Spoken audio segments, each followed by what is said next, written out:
Have you ever taken a wrong turn and ended up somewhere unexpected? It's usually a minor annoyance, right? Maybe you're a few minutes late. But what if I told you that one driver's simple mistake, one wrong turn, plunged the entire world into a war that would claim the lives of over 20 million people? It sounds like fiction, but this is the unbelievable true story of how World War I began. It's June 28, 1914. The sun is shining down on the bustling city of Sarajevo, the capital of Bosnia-Herzegovina, a province recently annexed by the Austro-Hungarian Empire. The city is electric with anticipation. Archduke Franz Ferdinand, the heir to the Austro-Hungarian throne, is visiting with his wife, Sophie.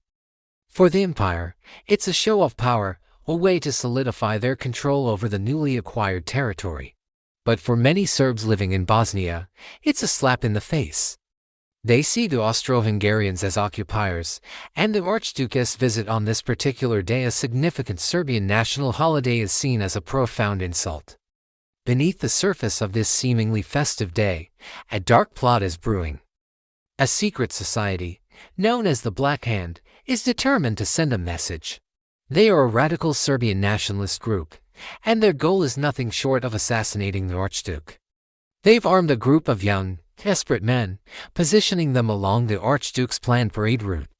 These weren't seasoned assassins, they were mostly teenagers, fueled by nationalist fervor and a sense of righteous anger.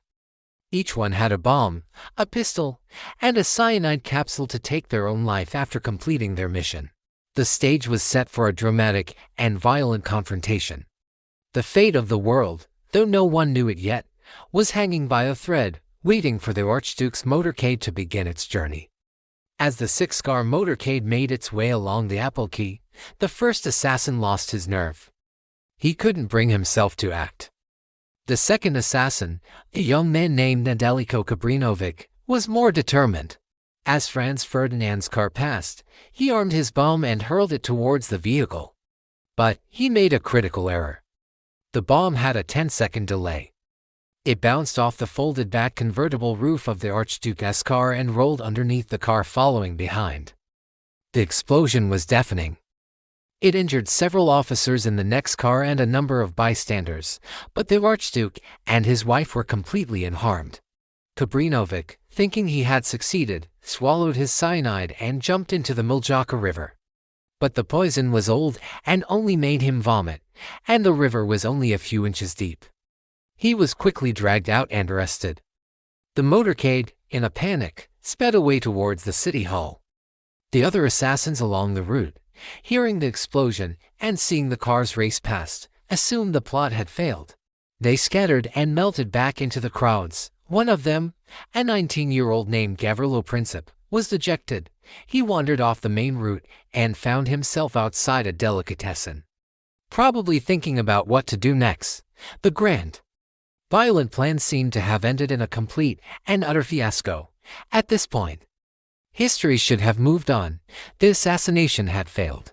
After a tense reception at the city hall, where a shaken Franz Ferdinand made his scheduled speech, he decided to change his plans. He wanted to visit the officers who had been wounded by the bomb in the hospital. This was a noble gesture, a compassionate decision, however, in the chaos and confusion, a crucial piece of information wasn't communicated. The Archduke's driver, Leopold Loika, wasn't told about the change in route. He was still following the original, pre-planned path. So, as they left City Hall, the driver made a right turn onto Franz Joseph Street, exactly as he was supposed to according to the original plan. General Podiorak, the governor of Bosnia who was in the car with the royal couple, immediately shouted, "What is this? This is the wrong way. We're supposed to go straight." The driver slammed on the brakes. The large, heavy car stalled as he tried to put it in reverse. And right there, not even 5 feet away, standing on the corner by Schiller's Delicatessen, was Gavrilo Princip. He couldn't believe his eyes. The very target he thought had escaped, the symbol of the oppression he despised, was now stopped, a sitting duck right in front of him. This wasn't skill. This wasn't planning. This was a 1 in a million stroke of pure, dumb luck. Princip didn't hesitate. He stepped forward, drew his pistol, and fired 2 shots. The first struck Sophie in the abdomen. The second hit Franz Ferdinand in the neck. His last words were reportedly, "Sophie, Sophie, don't die. Live for our children." But it was too late. Within minutes, both the Archduke and his wife were dead. A single wrong turn had given a failed assassin a second chance, and he had taken it. The news of their assassination sent shockwaves across Europe. The Austro-Hungarian Empire was outraged. They saw this not as the act of a lone radical, but as a direct attack orchestrated by the Serbian state itself. They issued an ultimatum to Serbia, a list of 10 demands so harsh and humiliating that they were almost impossible to accept. Serbia, hoping to avoid war, agreed to almost all of them, but they refused to allow Austro-Hungarian officials to participate in the investigation on Serbian soil. Viewing it as a violation of their sovereignty, for Austria-Hungary, this was enough. On July 28, 1914, exactly 1 month after the assassination, they declared war on Serbia. This is where the infamous domino effect began. Russia, seeing itself as the protector of the Slavic people, began to mobilize its massive army to defend Serbia. This triggered Germany, allied with Austria-Hungary, to declare war on Russia. Then France, allied with Russia, was drawn in. When Germany invaded neutral Belgium to launch a surprise attack on France, Great Britain, honoring a treaty to protect Belgium, declared war on Germany. Within a few short weeks, the great powers of Europe, bound by a complex web of alliances, were all at war. A regional conflict had spiraled into a global catastrophe. So, when we look back, it's staggering to think about. The intricate plans of empires, the grand strategies of generals, the fates of millions of people, all of it was irrevocably altered by a simple, human error. A driver, under immense pressure, took a wrong turn he was supposed to take, because no one had told him not to.